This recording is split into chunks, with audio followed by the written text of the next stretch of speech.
a todas e a todos. É uma alegria muito grande eu dividir essa live com a professora Gabriela Neves Delgado.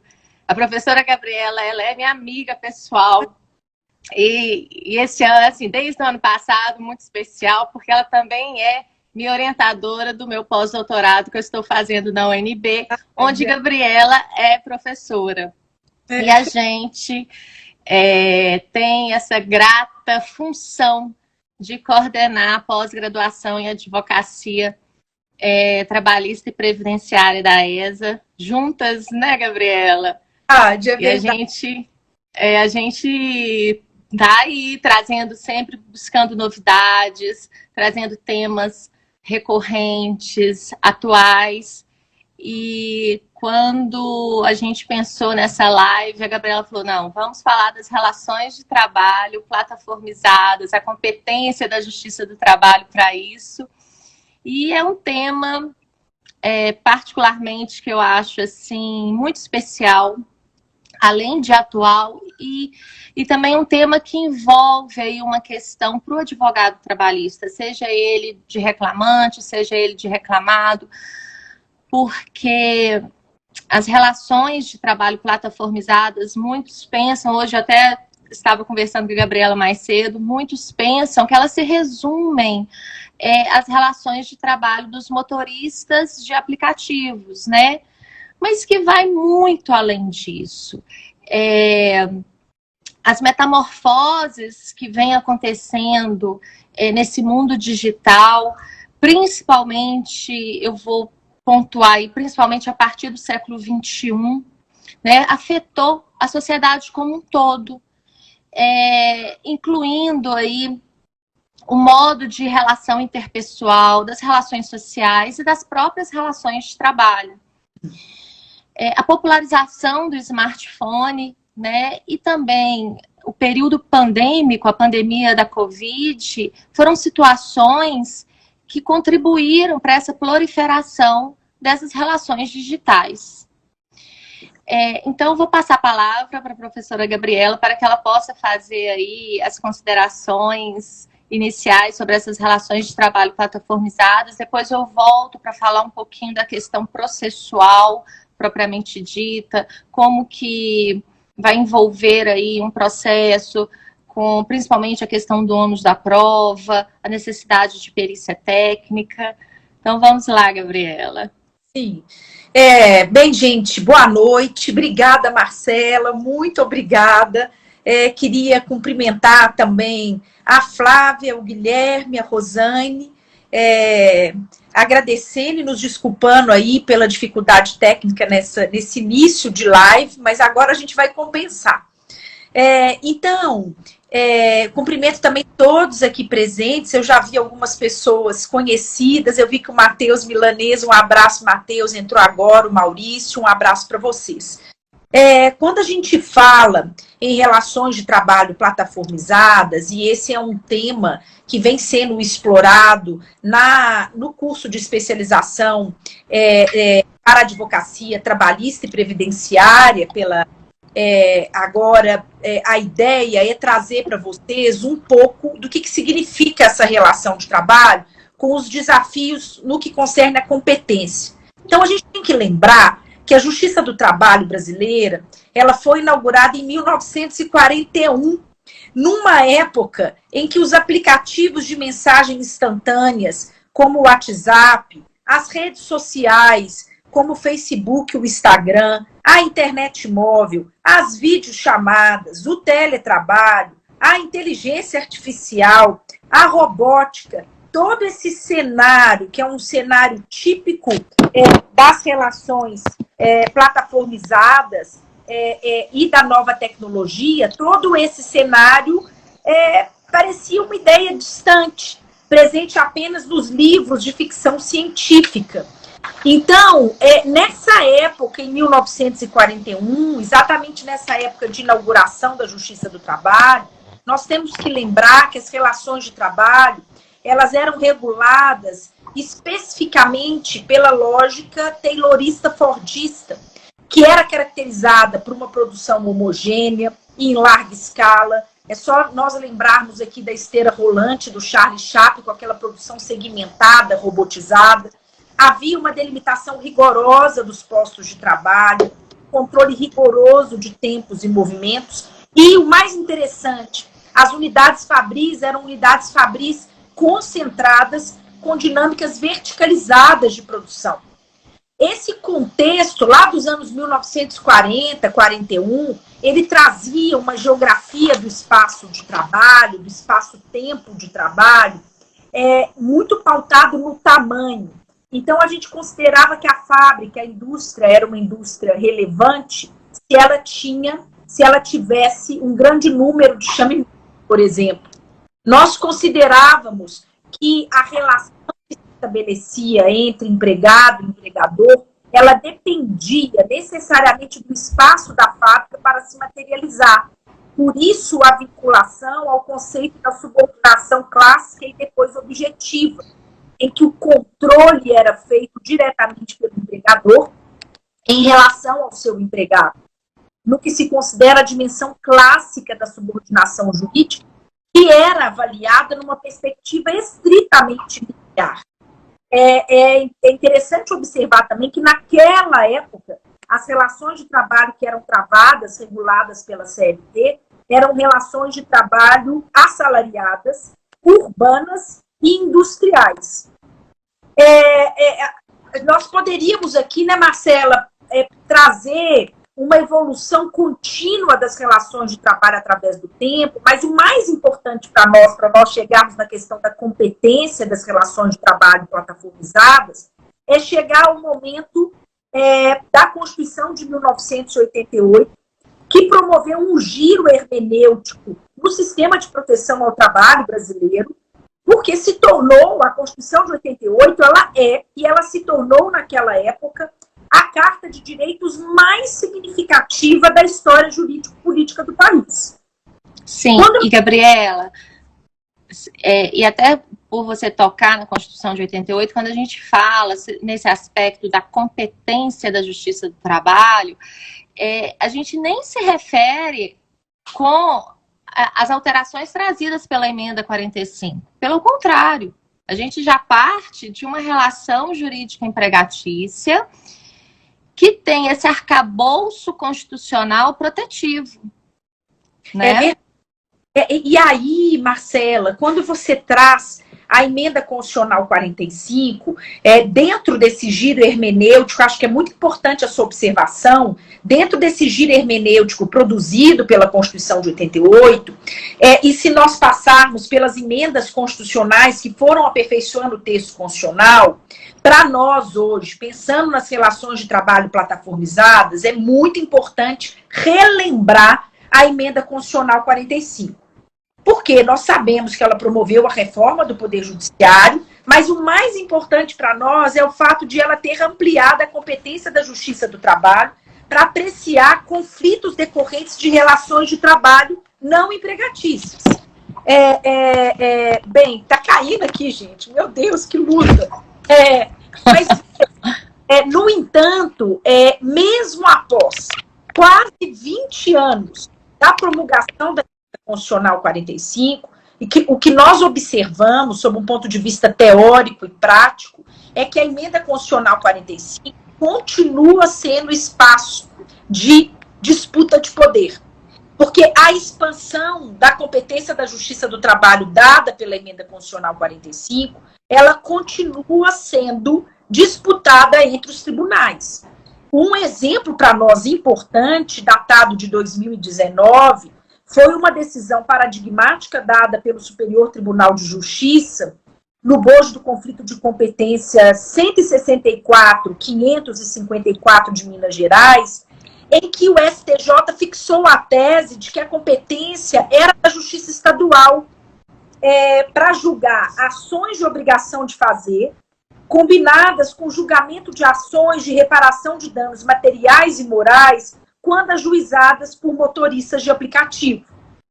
Não obstante essa decisão, nós entendemos, sim, em razão da Emenda Constitucional 45 e de todo o espectro de competência estabelecido pelo texto constitucional de 1988, E a competência para processar e julgar relações de trabalho plataformizadas em todo o seu espectro, e eu vou dizer disso aqui agora, Marcela, é da Justiça do Trabalho.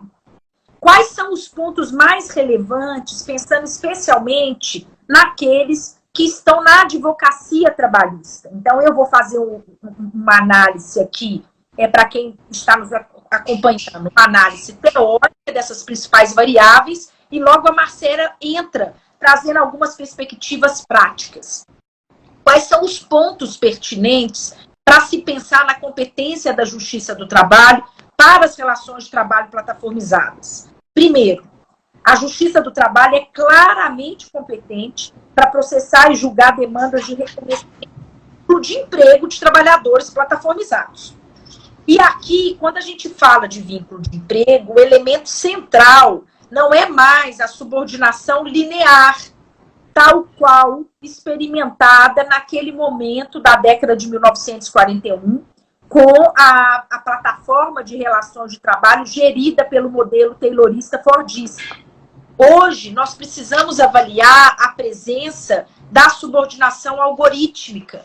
É claro que existem outros elementos práticos jurídicos, todos eles são relevantes e devem ser avaliados concomitantemente, mas a cereja do bolo, vamos assim dizer, é a subordinação algorítmica. Vamos lembrar que os algoritmos se valem de um controle difuso, mas não menos eficiente, que vai partir da perspectiva do cyberespaço para controlar todo o ecossistema do trabalho. Em relação ao quê? O que eles controlam? Então, eles controlam as rotas, eles controlam a precificação, eles controlam a velocidade dos veículos dos trabalhadores e controlam também alguns modelos de gestão do trabalho, de organização do espaço de trabalho. A gestão e a organização pela gamificação, pelo sistema de pontuação, é muito importante para se compreender a lógica da subordinação algorítmica. Então, uma vez presente a subordinação algorítmica, reconhecido está o vínculo de emprego. Não é isso, Marcelo? Exatamente, exatamente. E aí, aproveitando essa questão da subordinação algorítmica, é muito comum o advogado questionar, mas como vai ser a prova disso, né? Quais são os meios que eu tenho para provar a presença ou a ausência dessa subordinação?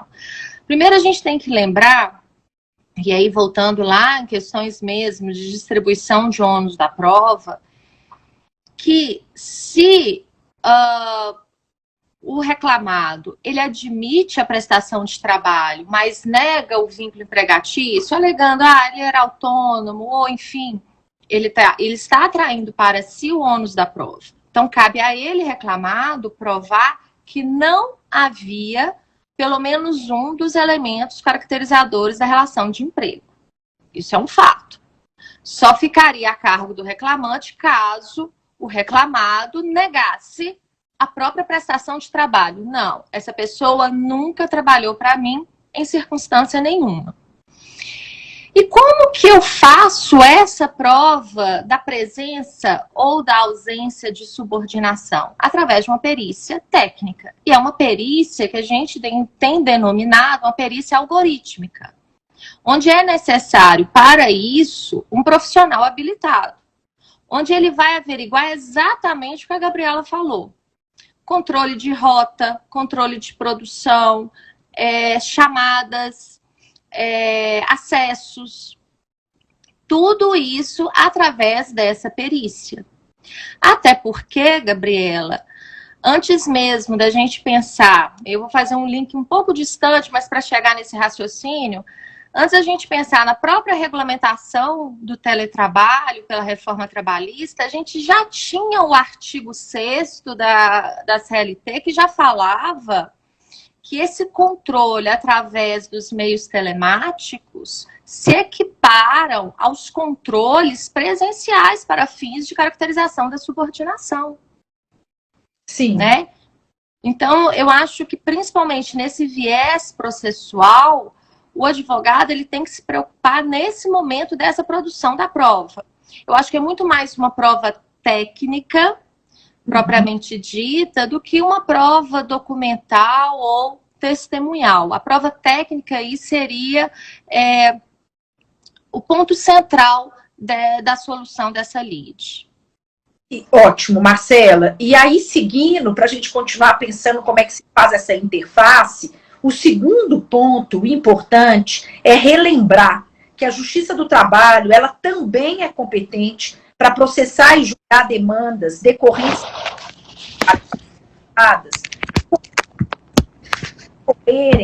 de uma plataforma de trabalho e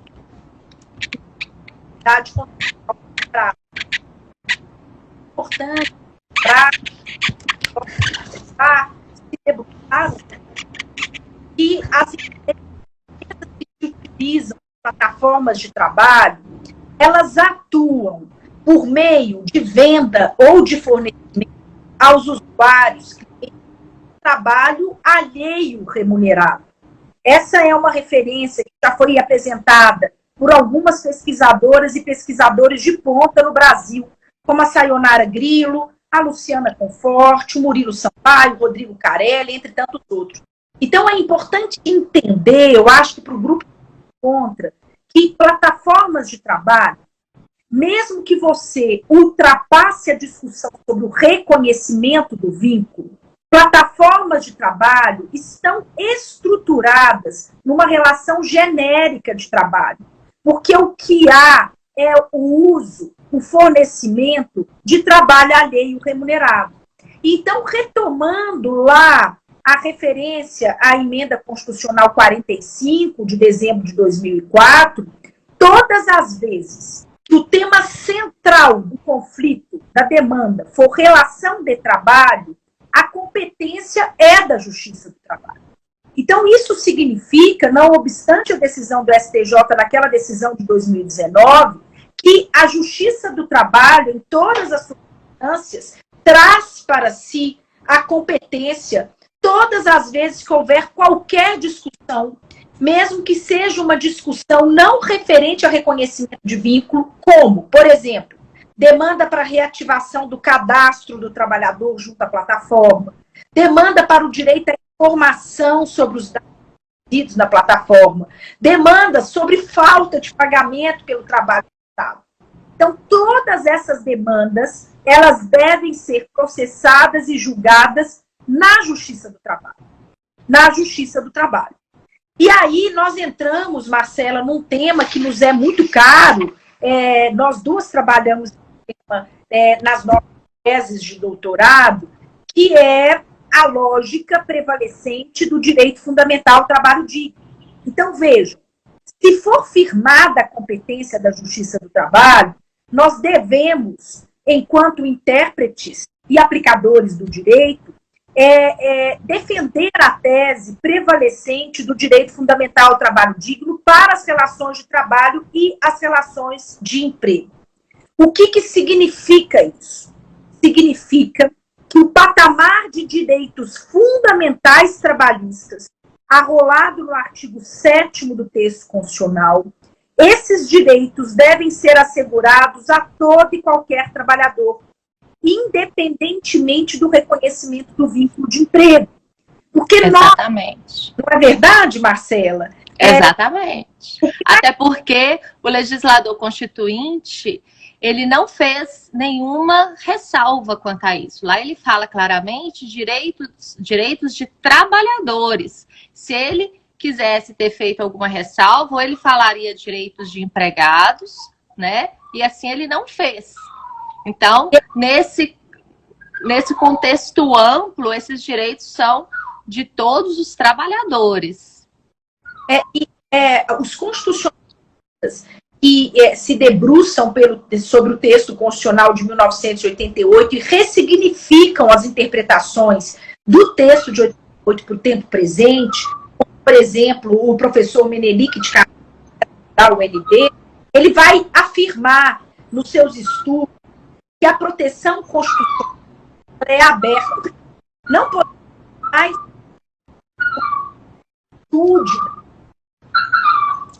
erradicar o próprio sentido integrativo do constitucionalismo. Ou seja, é um campo aberto constitucional que permite a integração de novos sistemas de tutela, o que deveria ocorrer com os trabalhadores em relações de trabalho plataformizadas. E notem que essa já é uma demanda da OIT. A Organização Internacional do Trabalho, na Declaração do Centenário, ela vai dizer da necessidade de se criar um piso de proteção social para todos os trabalhadores. Então, abrindo aspas, a declaração prescreve: todos os trabalhadores, independentemente de seu acordo contratual ou da situação de emprego, devem igualmente desfrutar de uma proteção trabalhista adequada para garantir condições de trabalho dignas para todos. E aí, a partir dessa provocação para o grupo que aqui se encontra, eu iria para o quarto ponto. Porque, vejam, se a gente firma a competência da Justiça do Trabalho para relações de trabalho empregatícias e não empregatícias, se nós compreendemos que essa competência é da Justiça do Trabalho, se nós compreendemos que o texto constitucional de 88, no seu artigo 7º, ele é uma instância integrativa de proteção para todo e qualquer trabalhador, existe um ponto que precisa ser discutido por nós, que é uma problemática muito comum no sistema de relações de trabalho plataformizadas hoje. É o que a OIT chama da problemática de autorregulação, porque tem sido muito comum as plataformas digitais suprimirem direitos trabalhistas sob o argumento de que elas criarão e definirão o que eu chamo de cesta básica de direitos, como se isso fosse possível para os trabalhadores plataformizados, conforme os seus interesses comerciais ou as suas conveniências, ou a partir de um critério estabelecido para aquela relação ou aquele contexto regional de prestação de serviço. Essa preocupação, Marcela, com a problemática da população, ela consta do relatório da OIT, denominado As Plataformas Digitais e o Futuro do Promover o Trabalho Digno no Mundo Digital. Note, esse relatório foi publicado no ano de 2020, trazendo para os intérpretes do direito o alerta de que existem direitos trabalhistas. Na ordem internacional, a gente pensa nos direitos humanos trabalhistas, no plano constitucional pátrio, nós pensamos nos direitos fundamentais trabalhistas. Existem direitos trabalhistas que não podem ser suprimidos, não podem ser objeto de transação lesiva com parte do trabalhador. Então, vejam a distorção, já que a gente tratou aqui de pandemia. Quando nós pensamos nos trabalhadores plataformizados que utilizam de bicicleta para entregar produtos à casa dos beneficiários, clientes, consumidores, e a gente vê corriqueiramente, pelo menos aqui em Brasília, eu vejo muito, entregadores de bicicleta, jovens, que naquela época, especialmente no momento de maior crise da pandemia, estavam mascarados, mas não. Então a pergunta é, onde está o sistema de proteção ao trabalho? Esse sujeito sofre um acidente, se ele não tem o uso de equipamentos de proteção adequados, ele certamente terá algum risco para o corpo. Porque ele está... Exatamente. Não é verdade? E aí um outro ponto que fica para nós, e as pesquisas comprovam isso. Trabalhadores que estão em plataformas de consumo, em vínculo de trabalho em plataforma digital de consumo, tendem a ter jornadas de trabalho extenuantes, inclusive aqueles que andam de bicicleta, por isso que eles são tão jovens. Exatamente. Então, 10 horas, 11 horas, 12 horas de circulação. E aí a pergunta que fica para nós estamos pesquisando isso no teletrabalho, né, Marcela? Sim. Implementar o direito fundamental à limitação da jornada de trabalho. Notem, nós não estamos falando aqui de direito ao controle da jornada, porque não necessariamente isso é possível. Mas nós estamos dizendo do direito constitucional porque é uma norma posta, a limitação da jornada de trabalho. E isso é fundamental para se pensar num sistema de proteção maior e integrado dos direitos fundamentais trabalhistas. Porque se você limita o direito, o tempo de trabalho, de disponibilidade, seguramente você preserva o campo do direito fundamental à saúde. E assim sucessivamente, porque nós aprendemos sobre a interdisciplinaridade, a indivisibilidade, mais precisamente, do campo dos direitos humanos e fundamentais trabalhistas. Então, as disputas são grandes, né, Marcela, nesse sentido. E aí eu acho que um outro desafio é algo que você já falou em pesquisa desenvolvida com a Valéria, talvez isso fique mais nítido para o pessoal quando a gente sai um pouquinho dos aplicativos, né, de entregas, mas quando a gente parte para outras relações plataformizadas, que é a não extensão do instrumento negocial a esses trabalhadores. Na verdade, eu não sei nem se seria a não extensão, mas assim, uma ausência de regulamentação específica do instrumento negocial. Eu lembro que uma vez você falou em uma pesquisa que você e Valéria estavam desenvolvendo, que vocês verificaram vários instrumentos negociais do pessoal do comércio, porque vocês estavam ali pesquisando o e-commerce, e é algo que a gente até esquece, né? O e-commerce envolve ali um trabalhador que está numa plataforma ali de trabalho, né? E que nenhuma dessas convenções coletivas abarcava esse tipo de trabalho. Né? Abarcava aquele trabalho presencial, dentro ali dos muros da fábrica, mas não aquele trabalho que é realizado e aí eu vou até falar algo, né, em uma invisibilidade, porque é invisível esse trabalho. A gente não está vendo a pessoa que está ali atrás. É verdade. Eu vou tomar a liberdade de falar um pouquinho disso para quem está aqui nos acompanhando. Já agradecendo demais, eu estou vendo muita gente conhecida, amiga, nos acompanhando aqui. E para o pessoal que chegou agora, que entrou faz pouco tempo, essa é uma live que tem sido, que foi organizada pela pós-graduação em Direito Trabalhista e Previdenciário da ESA.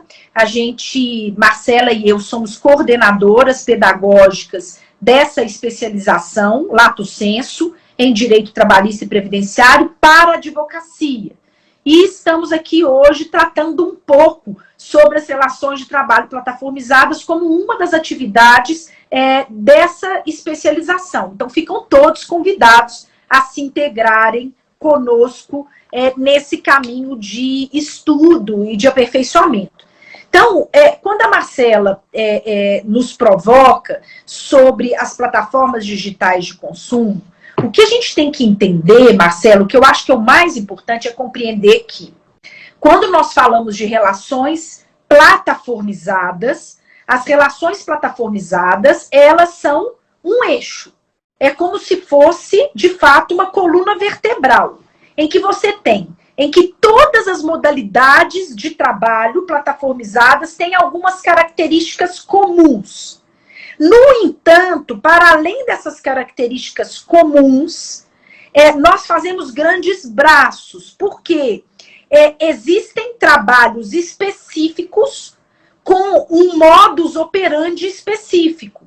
Então, vejam, quando a gente fala da uberização, do trabalho uberizado, ou daquele sujeito que trabalha com bicicleta, entregando produtos nas casas das famílias, nós estamos falando de um modelo de relação de trabalho plataformizado. O outro modelo de relação de trabalho plataformizada que nós temos é do sujeito que faz uma intermediação de negócios, de atos de compra e venda pela internet. E essa intermediação é feita pelas plataformas digitais de consumo. Então, você tem um trabalhador numa ponta, o consumidor na outra, eles são intermediados por uma plataforma digital de consumo, e o papel desse trabalhador é exatamente fazer o marketing e a gestão da venda do produto. Então, vejam, nós temos características distintas em relação aos trabalhos plataformizados. O que nós observamos em relação às plataformas digitais de consumo, e para quem se interessar, esse tema foi publicado em livro pela editora Juspódio, exatamente com esse nome, Plataformas Digitais de Consumo, Perspectivas e Desafios de Proteção Justa Trabalhista para o Divulgador Digital. O que nós observamos, Marcelo, sob um ponto de vista da regulação do trabalho, é que além da dificuldade referente aos direitos fundamentais trabalhistas, que nós já colocamos aqui, que é uma disputa para todos aqueles que interpretam e aplicam o direito do trabalho, que se coloca para toda e qualquer relação de trabalho plataformizada, ou seja, como concretizar o direito fundamental à limitação da jornada, como concretizar o direito fundamental à preservação da saúde psicofísica desse trabalhador, como garantir um patamar remuneratório mínimo. Não é verdade? Então, essas são algumas perguntas.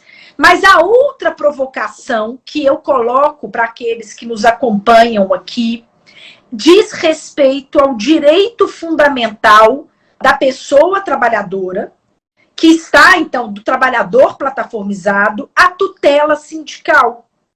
Porque o que nós observamos é que, apesar de a Constituição de 88 estabelecer a liberdade de associação profissional e sindical como uma garantia na redação do artigo 8º, caput do texto constitucional, o que se observa é que, no que concerne aos trabalhadores plataformizados, que são os comerciários digitais em relação às plataformas digitais de consumo, há um espaço muito aberto ainda de indefinições e incertezas no plano do direito coletivo do trabalho. É que há uma dificuldade sindical de se compreender que, independentemente da discussão do vínculo de emprego, que nos é muito cara, tá certo, gente? E é muito relevante. Mas, para além da discussão do vínculo de emprego, os trabalhadores comerciários digitais, como eles estão integrados, como eles deveriam ser enquadrados como comerciários, porque a realidade de trabalho é a mesma daquela prestada pelo trabalhador no chão de fábrica, ou seja, na loja, que é venda e marketing de produtos, esses trabalhadores do espaço digital, eles deveriam ter as normas coletivas trabalhistas franqueadas a eles. Exatamente porque o sistema de tutela sindical precisa, por conta da interpretação constitucional predominante, ser estabelecido, estendido para todo e qualquer trabalhador que tenha um modus operandi idêntico, seja no modelo presencial ou virtual. Nós não podemos imaginar que, se o modus operandi é o mesmo, que há uma dissidência ou uma fissura no sistema de tutela coletiva. Porque isso não acontece, não aconteceu conosco na pandemia. Pensem comigo. Quando eu passei a trabalhar virtualmente na pandemia, na modalidade de ensino à distância, eu não perdi o meu status de servidora pública, professora universitária, e eu não perdi todo o rol de direitos trabalhistas, que se fosse, né, uma relação de emprego, aqueles não perderam, os professores em instituições privadas, por exemplo, como você, não perderam todo o rol de direitos fundamentais trabalhistas que lhes era assegurado. Então, a nossa defesa nesse livro é de que trabalhadores comerciários das lojas físicas, das empresas do ramo do comércio, que realizam marketing e venda de produtos, eles têm a mesma atuação idêntica dos comerciários digitais. A única diferença é o local da prestação de serviços. E o local da prestação de serviço seguramente não desvirtua a função do comerciário. Porque vejam, Marcela, quando a gente trouxe aqui os anos 1940, quando a CLT, em 1943 a CLT foi editada, no início dos anos 40, a inauguração da Justiça do Trabalho, nós tínhamos uma geografia do espaço e do tempo da relação de trabalho, de emprego, completamente diferente da que nós temos hoje. E o que nós precisamos é ressignificar a todo tempo a regulação do trabalho, para que a regulação do trabalho possa inserir dentro do seu arcabouço essas dinâmicas do mundo da vida, porque mudou. Olha, nós aqui. Com certeza. E eu em outra região do país. Sim. E aproveitando essa questão da extensão dessa tutela coletiva, eu acho que aqui a gente acaba abordando um importante papel da advocacia trabalhista. Cabe a nós, advogados trabalhistas, caminharmos nesse sentido, né? Eu falo uma frase que eu escutei em umas aulas minhas do doutorado. Eu sempre repito isso, que o direito, ele não nasce na convergência, ele nasce na divergência. Então, somos nós, advogados, que vamos auxiliar na construção desse, nem sei se seria o correto, mas desse novo olhar sobre essa extensão da tutela coletiva. Então, na hora que você está lá com um trabalhador plataformizado do e-commerce, é pedir a extensão daquela normatização coletiva a esse trabalhador. Porque é o que a Gabriela falou, o que difere ali, única e exclusivamente, é o local da prestação de trabalho, mais nada. Veja, o que é importante é entender o direito à negociação coletiva de trabalho, a única exigência constitucional é que haja participação do sindicato. Quando o texto constitucional, no artigo 8º, inciso 6º, ele ressalta o direito à tutela sindical, não há uma restrição aos trabalhadores empregados. Então, o direito à negociação coletiva, ele pode sim ser conquistado e exercido independentemente do reconhecimento da relação de emprego. E essa concretização, ela estaria também amparada no texto constitucional, que diz do direito à negociação coletiva. Por isso a gente vem expressando nos textos, nos artigos científicos, em palestra, a necessidade de se pensar o direito fundamental da pessoa trabalhadora à tutela sindical. Então, Marcela, acho que já caminhando para o fim, o importante para nós, eu acho que a atuação da advocacia trabalhista é pensar nos caminhos e compreender que se a Justiça do Trabalho ela tem competência sobre todas as formas de trabalho, nela está incluída a modalidade de trabalho digital plataformizada, independentemente do modelo contratual prevalecente. E isso ocorre por quê? Porque as plataformas intermediam trabalho alheio de forma remunerada. Então, isso justifica a competência da Justiça do Trabalho. Segundo ponto de disputa, os direitos fundamentais trabalhistas, que estão lá no plexo do artigo 7º, em função da teoria do direito fundamental ao trabalho digno, eles devem ser assegurados para todo trabalhador plataformizado. O terceiro ponto de disputa, há a necessidade de se assegurar direitos sem que se volte ao argumento de que é possível criar-se uma cesta básica de direitos trabalhistas para os trabalhadores plataformizados, conforme a conveniência da empresa plataformizada. Porque aqui a gente retoma os princípios clássicos do direito do trabalho.